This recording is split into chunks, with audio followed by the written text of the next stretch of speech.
Devant le manque de bateaux modernes pour desservir l'axe Oyo-Mosaka-Lukwela-Liranga en République du Congo, les armateurs congolais n'ont qu'un seul choix, celui d'importer de la RDC le mode de transport par baleinière bateau.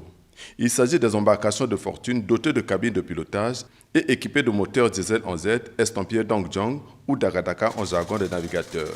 Des moteurs d'origine chinoise beaucoup polluants que les moteurs hors-bord ordinaires. Si hier des armateurs congolais utilisaient des convois de pirogues motorisés pour desservir cet axe, aujourd'hui la tendance est plus à l'utilisation des baleinières bateaux.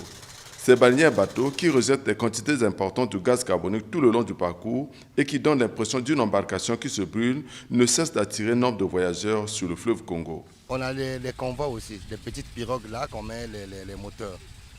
Bon, en ça nous trouvons qu'il y a beaucoup plus de risques. Il n'y a pas la sécurité, il y a l'insécurité.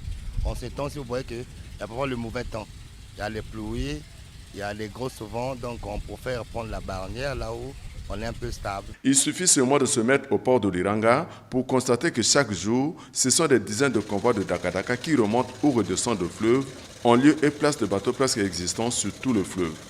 Ce mode de transport par baleinière bateau, à en croire des navigateurs, a commencé avec les armateurs de la RDC.